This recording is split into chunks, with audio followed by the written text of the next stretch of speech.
दोस्तों, कई बार आप किसी से इंश्योरेंस पॉलिसी के बारे में बात करते होंगे, तो कई लोगों का कहना होता होगा कि मैं बाद में लूँगा, मैं अगले हफ्ते ले लूँगा, मैं अगले महीने आपसे इंश्योरेंस पॉलिसी ले लूँगा, अभी ये समस्या है, अभी वो समस्या है। ऐसा कहकर वो आपको इग्नोर कर देते होंगे, यानी आपको टाल देते होंगे।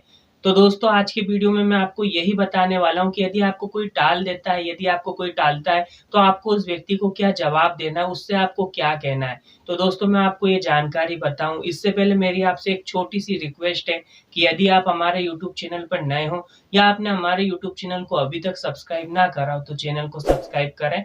साथ ही साथ बेल आइकन पर भी क्लिक कर दें, जिससे कि आपको हमारी सभी नई वीडियो की नोटिफ़िकेशन मिलते रहे। तो दोस्तों, जब भी आप किसी व्यक्ति से इंश्योरेंस पॉलिसी के बारे में बात करते हैं और यदि आपको लगता है कि वो व्यक्ति आपको कई दिनों से टाले जा रहा है, बहाने बताए जा रहा है, तो आपको उस व्यक्ति से कहना है, भैया राजस्थान में एक ऊँट वाला था, उसके पास 100 ऊँट थे और उसने उन ऊँटों की देख-रेख के लिए एक लड़का रखा हुआ था। एक दिन जो वो लड़का होता है, वो काम छोड़ के चला जाता है, तो वो जो व्यक्ति होता है, एक नए लड़के को काम पर रखता है और वो नया जो लड़का होता है, वो उस व्यक्ति से पूछता है, सेठ जी मुझे क्या काम करना होगा? तो वो व्यक्ति उस लड़के से कहता है, तुझे कोई ज़्यादा काम नहीं करना है, तुझे सिर्फ़ इतना ही करना है कि हर सुबह तुझे इन ऊँटों की रस्सी को खोलना है और किसी भी एक ऊँट पर तू बैठ जाना और सभी ऊँटों को हट-हट करते हुए तू जंगल में लेके चले जाना। तो जंगल में जो भी पेड़-पौधे इन ऊँटों को खाना होंगे, ये खा लेंगे। उसके बाद शाम को तू इन सभी ऊँटों को वापस लाकर अपने खूँटे से बाँध देना और अपनी खटिया डाल के बैठ जाना और जैसे ही ये सभी ऊँट बैठ जाते हैं, सो जाते हैं, उसके बाद तू भी सो जाना। सिर्फ़ तुझे इतना ही करना है। अब वो लड़का मन ही मन बहुत खुश होता है। वो यही सोचता है यार काम तो बहुत अच्छा मिल गया और बहुत आसान मिल गया। तो उसके काम का पहला दिन होता है, वो सभी ऊँटों की रस्सियों को खोलता है और एक ऊँट पर बैठ जाता है और सभी ऊँटों को हट-हट करते हुए वो जंगल में लेके चले जाता है। दिन भर में ऊँटों को जो भी पेड़-पौधे खाना होते हैं, वो खा लेते हैं और शाम को वो लड़का सभी ऊँटों को लाकर अपने खूँटों से बाँध देता है और खटिया डाल के बैठ जाता है और यही सोचता है मन ही मन कि चलो ये जो ऊँट हैं दिन भर में अच्छे खासे थक गए होंगे, खूब इन्होंने खाया-पिया है, अब ये जल्दी से बैठ जाएँगे, सो जाएँगे, इसके बाद मैं भी सो जाऊँगा। अब भैया होता क्या है, आधी रात बीत जाती है और इन 100 ऊँट में से सिर्फ़ 10 या 20 ऊँट ही बैठते हैं, वह सोते हैं। बाकी के जो 80-90 ऊँट होते हैं, वो यूँ की यूँ ही खड़े रहते हैं, वह जगते रहते हैं।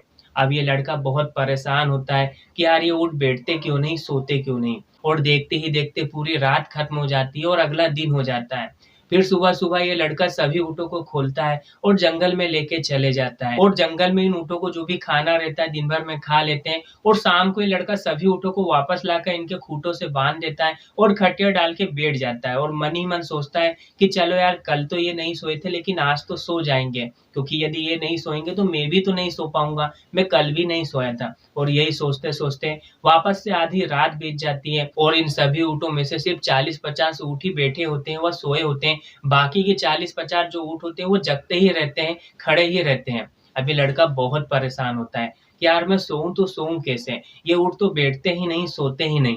और देखते ही देखते वापस से सुबह हो जाती है और वापस से सुबह ये लड़का सभी ऊँटों की रस्सियों को खोलकर उन्हें जंगल ले जाता है। जंगल में जो भी ऊँट होते हैं उन्हें जो खाना होता है खा लेते हैं और शाम को ये लड़का सभी ऊँटों को लाकर इनके खूँटों से बाँध देता है और अपनी खटिया डाल के बैठ जाता है और भगवान से प्रार्थना करता है कि भगवान आज तो इन सभी ऊँटों को बैठा के सुला ही देना, क्योंकि यदि ये नहीं सोएँगे, नहीं बैठेंगे तो मैं भी नहीं सो पाऊँगा। आज 3 दिन हो गए, 3 दिन की नींद है मेरी, मेरी भी नींद पूरी नहीं हुई। और यही सोच के वो मन में ये भी सोचता है कि यार 3 दिन से ऊँट भी तो नहीं सोए, हो सकता है आज ये खूब थक गए हों और खूब खाया-पिया भी इनने, तो हो सकता है आज ये भी गहरी नींद लें, वो अच्छे से सो जाएँ। ऐसा कह के भगवान से वो प्रार्थना करता है और भगवान इसकी विनती को सुन भी लेते हैं और 100 ऊँट में से 99 ऊँट बैठ जाते हैं, वह सो जाते हैं।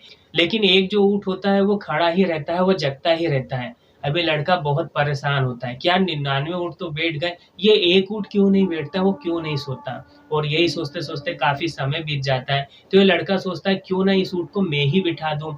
अब वो उस ऊँट के पास जाता है, उसे थोड़ा पुचकारता है कि शायद ये ऊँट नीचे बैठ जाए, लेकिन वो ऊँट नहीं बैठता है। अब वो लड़का क्या करता है, उस ऊँट के गले में एक रस्सी बंधी रहती है, उस रस्सी को पकड़ के उसे नीचे की तरफ खींचता है कि शायद ये ऊँट नीचे बैठ जाए, लेकिन जो ये ऊँट होता है, ये जम से अपनी गर्दन हिला देता है और उसके गले में एक घंटी लगी रहती है जो बज जाती है। अब ये घंटी की आवाज़ सुन के जितने भी 99 ऊँट बैठे थे, वो सब के सब खड़े हो जाते हैं, वो जग जाते हैं। अब ये लड़का करे तो करे क्या? क्योंकि 3 दिन की नींद है, ये सो भी नहीं पा रहा और ये उठ भी ना तो बैठते हैं, ना तो सोते हैं। अब ये लड़का बहुत परेशान हो गया। तो इसके मन में इसको ध्यान आया कि यार मुझसे पहले जो लड़का काम करता था, वो किस तरह से काम करता था? क्यों ना मैं उसके पास जाऊँ, उससे समझूँ कि वो किस तरह से मैनेज करता था। तो ये लड़का सुबह जल्दी-जल्दी उस लड़के को ढूँढते हुए उसके घर पहुँच जाता है और उससे पूछता है कि यार मैं उसी सेठ के पास काम करता हूँ, जिस सेठ के पास तुम पहले काम करते थे। लेकिन यार जो ये ऊँट हैं, ये तो एक साथ बैठते ही नहीं, सोते ही नहीं, जिसकी वज़ह से मैं भी नहीं सो पाता। तो तुम कैसे मैनेज करते थे? तुम कैसे सोते थे? अब ये लड़का ज़ोरों से हँसता है, वो उस लड़के से कहता है, "अरे मेरे भाई, ये जो सभी ऊँट हैं, ना तो एक साथ बैठेंगे और ना ही एक साथ कभी सोएँगे। अपना तो एक ही सिद्धांत था कि जब हमारा सेठ सो जाता था यानी उसके कमरे की लाइट बंद होती थी, वो सो जाता था, तो उसके बाद हम भी अपनी खटिया पे सो जाते थे।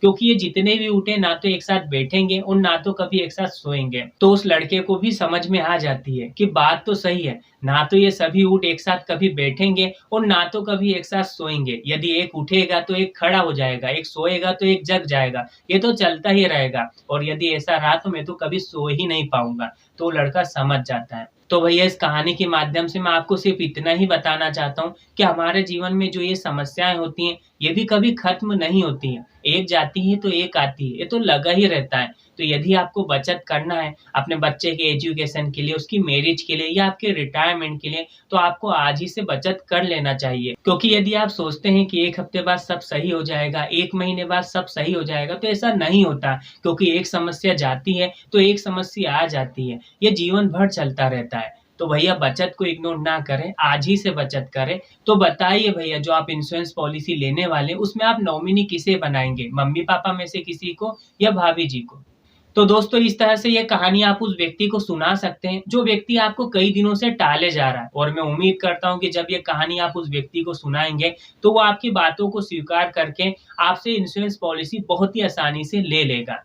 तो दोस्तों उम्मीद करता हूँ कि आपको वीडियो काफ़ी पसंद आया होगा और आपने इस वीडियो से कुछ न कुछ तो सीखा ही होगा। तो इसी तरह की इंश्योरेंस से संबंधित वीडियो देखने के लिए यदि आपने हमारे यूट्यूब चैनल को अभी भी सब्सक्राइब ना करा हो तो चैनल को सब्सक्राइब करें। साथ ही साथ बेल आइकन पर भी क्लिक कर दें जिससे कि आपको हमारी सभी नई वीडियो की नोटिफ़िकेशन मिलते रहें। तो आज की वीडियो में इतना ही, मिलते हैं अगले वीडियो में एक नई जानकारी के साथ, तब तक के लिए जय हिंद, जय भारत।